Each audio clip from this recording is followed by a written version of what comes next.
สวัสดีครับวันนี้คิมจากไทยบิดจะทำให้เพื่อนๆเข้าใจเรื่องยางของคุณเพิ่มมากขึ้นนะครับ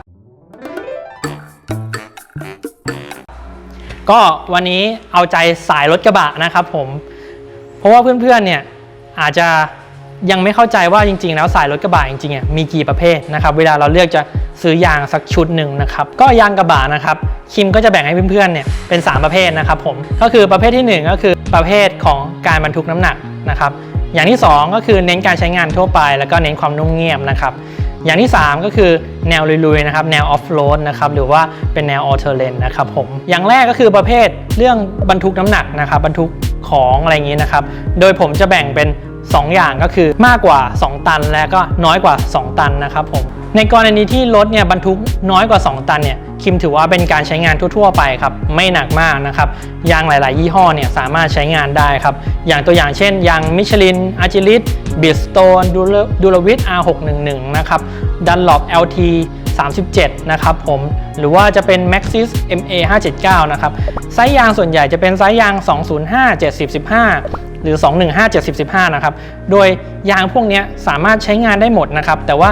สุดท้ายแล้วขึ้นอยู่กับว่ายางตัวไหนสมรรถนะดีหรือไม่ดียังไงนะครับ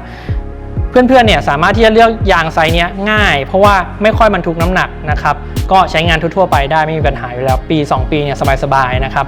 ส่วนประเภทที่2ของการรับบรรทุกน้ำหนักก็คือมากกว่า2ตันกลุ่มนี้จะถือว่าเป็นกลุ่มค่อนข้างเสี่ยงนิดนึงเพราะว่าโดยปกติแล้วยางอย่างยางไซส์หนักๆเลยไซส์ใหญ่ๆที่สามารถรับน้ำหนักได้เต็มที่ก็อยู่ประมาณ5ตันนะครับสมมุติว่ายางก็จะเป็นไซส์225-754 225-755นะครับยางพวกนี้จะทุกได้ประมาณ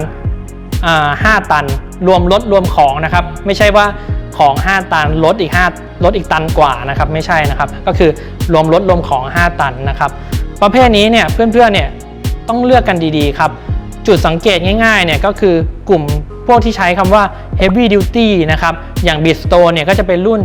Duravit R624 HD นะครับหรือว่าที่ป๊อปปูล่ากันที่สุดเลยก็คือ Michelin XCD2 นะครับ2รุ่นนี้จะเป็นรุ่นที่เหมาะสำหรับการใช้งานประเภทนี้มากๆนะครับเพราะว่าสามารถที่จะรับน้ำหนักได้ดีนะครับแต่ว่าสุดท้ายแล้วพอเราใช้ยางดีเราก็ต้องคำนวณว่าเฮ้ยเราควรที่จะเติมลมเท่าไหร่ถึงเราใช้ยางที่สามารถรับน้ำหนักได้เยอะแต่เติมลมน้อยเกินไปก็มีผลเสียแน่นอนกับยางเพราะฉะนั้นเราควรที่จะเติมลมให้เหมาะสมนะครับ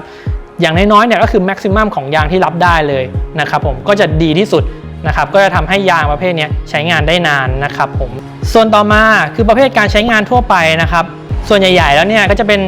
ลายดอกยางที่มีชื่อว่า HT นะครับผมหรือย่อง่ายๆคือ Highway Terrain นะครับก็สามารถใช้บนหลังถนนได้นะครับโดยผมก็จะแบ่งเป็นกลุ่มนี้เป็น2ประเภทเหมือนกันนะครับประเภทแรกก็คือใช้งานทั่วๆไปนะครับไม่เน้นความนุ่มเงียบนะครับก็สามารถเลือกซื้อได้ยางทั่วๆไปเลยตัวนี้มีตั้งแต่ไซส์265 70-16 265 657 245 70-16อย่างบิสโตนก็จะเป็นรุ่นอย่างเช่นดูเลอร์684นะครับอย่างมิชลินก็จะเป็นรุ่น Cross Terrain นะครับผมดันล็อปก็จะเป็นรุ่นPT3H นะครับผมก็ยาง Highway Terrain ถือว่าเป็นการใช้งานทั่วๆไปนะครับกลุ่มประเภทนี้สามารถสังเกตได้ว่ารุ่นไหนมีคำนี้ก็ถือว่าเป็นการใช้งานทั่วๆไปนะครับแต่ถ้าสมมติว่าเพื่อนๆอยากจะยกสเต็ปมาอีกอยากได้ความนุ่มเงียบก็อยากจะให้เพื่อนๆลองเลือกลายดอกยางที่มันเป็นค่อนข้างละเอียดหน่อยเป็นดอกสร้อยนะครับอย่างเช่นตัวอย่างมิชลินก็เป็นรุ่น Michelin Primacy SUV นะครับอย่าง Bridgestone ถือว่าเป็นรุ่นใหม่ออกมานะครับจะเป็นรุ่น HL001 นะครับอย่างดันล็อปก็จะเป็นรุ่น PT3 นะครับผมก็เป็นคร่าวๆนะครับผมก็เพื่อนๆสามารถไปสังเกตดูได้ว่าลักษณะลายดอกยางเป็นแบบไหนนะครับเพราะว่าเพื่อนๆจะได้เลือกตรงตามการใช้งานของรถกระบะของเพื่อนๆนะครับแล้วก็ประเภทสุดท้ายประเภทที่3นะครับประเภท All Terrain นะครับแบบเน้นสำหรับเพื่อนๆที่ชอบความลุยนะครับก็ลักษณะของดอกยางจริงๆจะเป็นดอกยางลักษณะแบบก้อนครับ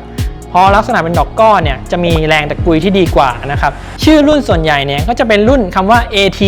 หรือว่า MT นะครับ AT ก็ย่อมาจาก All Terrain นะครับใช้ได้ทุกสภาพถนนแต่ถามว่าไปใช้ทางลูกรังเยอะดีไหมก็อาจจะไม่ได้เต็ม 100% นะครับผมก็อาจจะประมาณ40บนทางลูกรัง60บนทางถนนนะครับผมกลุ่มประเภทนี้นะครับก็สามารถที่จะช่วยแรงตะกุยได้แต่ว่าถ้าเพื่อนๆขาโหดเลยอยากได้แบบ ลุยหนักๆแบบ 60-70% เนี่ยคิมก็อยากจะแนะนำเป็นเพื่อนๆเป็นดอกยาง MT นะครับจะไปเรียกว่าเป็นมัดเทอร์เลนนะครับดอกยางจะเป็นลักษณะเป็นก้อนที่แบบค่อนข้างชัดเจนเลยกลุ่มพวกนี้เนี่ยถ้าอย่างยกตัวอย่างเช่นนะครับอย่างเป็นดอกยาง AT เนี่ยก็จะเป็น Michelin LTX Force นะครับหรือว่าจะเป็น Dunlop AT22 นะครับผมหรือว่าจะเป็น Maxxis AT980 นะครับกลุ่มนี้ก็จะเป็นกลุ่มดอกยาง All Terrain ที่ค่อนข้างได้ทั้งลุยก็ได้หรือว่าบนหลังถนนก็ได้ครับใช้งานถือว่าโอเคนะครับก็สรุปนะครับเพื่อนๆเนี่ยสามารถเลือกยางของรถกระบะเนี่ยได้3ประเภทนะครับผม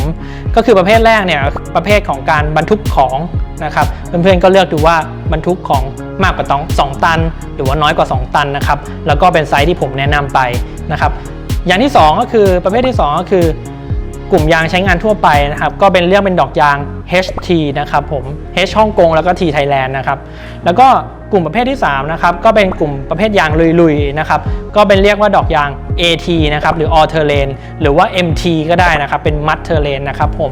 ก็ EP นี้นะครับก็จะแนะนำเพื่อนๆสายกระบะนะครับว่าเลือกยางประเภทไหนดีก็ให้เพื่อนๆได้รู้ว่ายางประเภทไหนที่เหมาะสมกับการใช้งานของเพื่อนๆนะครับผมวันนี้คิมก็ขอบคุณมากครับสวัสดีครับอย่าลืมกดไลค์กดแชร์กด Subscribe และกดกระดิ่งด้วยนะครับ